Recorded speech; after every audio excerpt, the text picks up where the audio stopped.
جمعه مونږ حدیث تاسو ته ویل د الله نبی فرمایي من کان یؤمن بالله والیوم الاخر فلیکرم جاره. هغه څوک چې په الله او په آخرت باندې ایمان راوړي دا د خپل ګاونډي عزت وکړي، احترام دی وکړي، او دغه رنګه د ګاونډ د وجې نه هغه ته تکلیف نه ورکوي. لکه نن سبا زمونږ معاشره کې د بد ګاونډ یو چلن دی او یو رواج دی، ګاونډي د ګاونډي نه تنګ دی. ګاونډي قصدن هغه کار کوي چې بل ګاونډي ته تکلیف او ضرر رسیږي، حالانکه دا کار حرام دی. او رسول الله صلی الله علیه وسلم د قیامت په علاماتو کې دا علامه ذکر کړې وه چې قیامت ته نږدې به بد ګاونډ به عام شي. او اوس چې موږ وګورو بد ګاونډ عام شوی دی. ګاونډیانو بل ګاونډي ته په سترګو باندې بد لګېږي، زړه یې ورته ډکي، او دغه رنګه هغه ته د خیر رسولو په ځای د ضرر رسولو کوشش کوي، حالانکه دا د شریعت اخلاق نه دي. زما محترم ورونو، د شریعت اخلاق دا دي چې ګاونډي ته تکلیف کې دی، پریشانه دی، بېوسه دی، غریب دی، کونډه رنډه ده، یتیم دی، ستا د لاسه ورته کوم خیر رسیږي دا ور ورسوه. د الله نبي صلی الله علیه وسلم 3 ځله وفرمایل والله لا یؤمن، والله لا یؤمن، والله لا یؤمن. قسم په الله مؤمن نه دی، قسم په الله چې مؤمن نه دی، قسم په الله چې مؤمن نه دی. صحابه کرام عرض کې د الله نبی 3 ځله په قسم سره ویل چې مؤمن نه دی، او سړی هم ذکر نه کړه دا کس چې دا څوک یادوي. د الله د نبی د تعلیم مختلفې طریقې وي. یو طریقه به دا وه چې خبره به مبهمه ذکر کړه، پکې به قسم هم وویلو، دې دپاره چې دا خلک متوجه شي لکه دا ډېره خطرناکه خبره ده چې په خپله دا ملګري تپوس وکړي دا څه شی دي، دا څوک دی. د الله نبي تاسو 3 ځل په قسم سره وایي چې دا مؤمن نشي کېدی.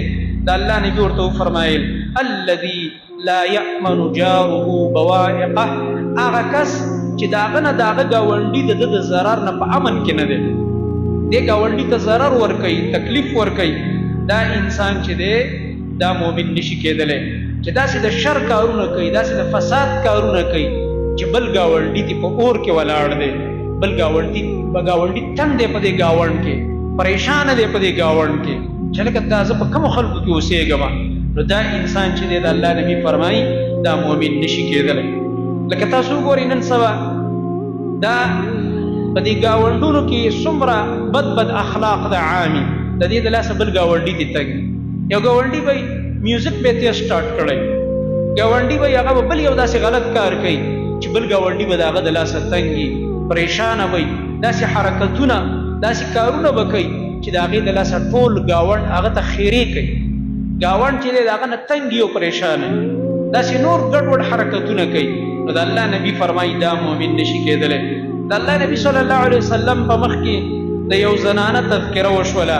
ای د الله نبي یو زنانه ده، فلانۍ زنانه ټوله شپه تهجد کوي، ډېره تهجد ګزاره زنانه ده، او کله کله نفلي روجې نیسي ډېرې زیاتې، ډېره پرهیزګاره ده، خو اخلاق یې ډېر خراب دي. د دې ګاونډ دا زنانه تې تنګې دي، د ګاونډ زنانه د دې د لاسه تنګې دي، پریشانه دي، دا ښځه ډېره بد اخلاقه ده.